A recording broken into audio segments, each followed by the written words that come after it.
Amendment କ'ଣ ନା ଆମର କନଷ୍ଟିଚ୍ୟୁସନ ଯେଉଁ ଭାରତୀୟ ସମ୍ବିଧାନ ଅଛି ତାର ଫାର୍ଷ୍ଟ ଆମେଣ୍ଡମେଣ୍ଟଟା ଆମର ସେ ଯେଉଁ ଆକ୍ଟଟା ହେଇଥିଲା କେବେ ହେଇଥିଲା ନା 1951ରେ ହେଇଥିଲା ବୁଝିହେଲା।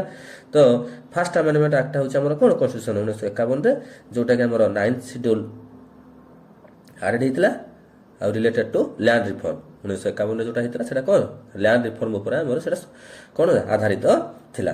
7th ଆମେଣ୍ଡମେଣ୍ଟ ଆକ୍ଟ 1956 ହେଲା ଚଟାପଟ ଆମେ ଡିସ୍କସନ୍ କରିନେବା ହେଲା ଖାଲି ମନେ ରଖିବ ଯେଉଁଗୁଡ଼ାକ ମୁଁ କହୁଛି ନୋଟ୍ କରିଦେବ।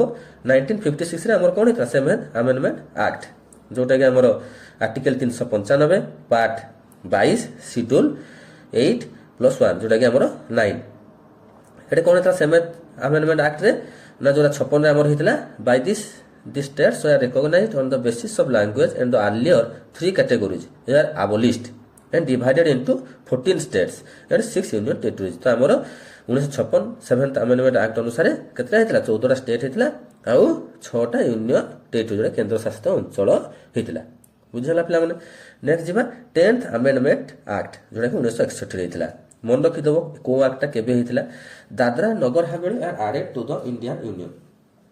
ଦାଦ୍ରା ଏବଂ ନଗର ହାବେଳି ଆମର ଇଣ୍ଡିଆନ୍ ୟୁନିୟନରେ ଆଡ୍ ହେଇଥିଲେ କେବେ 10th ଆମେଣ୍ଡମେଣ୍ଟ ଆକ୍ଟରେ 1961 ହେଇଥିଲା। 12th ଆମେଣ୍ଡମେଣ୍ଟ ଆକ୍ଟ ଯୋଉଟାକି 1962 ହେଇଥିଲା ଗୋଆ ଡାମନ ଆଣ୍ଡ ଡିଉ ଇଣ୍ଡିଆନ୍ ୟୁନିୟନରେ ଜଏନ୍ ହେଲେ। ଗୋଆ ଡାମନ ଡିଉ କେବେ ଜଏନ୍ ହେଲେ 12th ଆମେଣ୍ଡମେଣ୍ଟ ଆକ୍ଟରେ।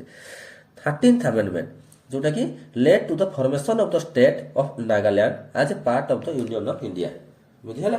ତ 13th ଆମେଣ୍ଡମେଣ୍ଟରେ କ'ଣ ହେଇଥିଲା ନା ନାଗାଲ୍ୟାଣ୍ଡ ଷ୍ଟେଟ୍ଟା ଆମର କ'ଣ ହେଇଥିଲା ଫର୍ମେସନ ହେଇଥିଲା ଯୋଉଟାକି ୟୁନିୟନ ଅଫ ଇଣ୍ଡିଆରେ ଜଣେ ପାର୍ଟ ହେଇଥିଲା।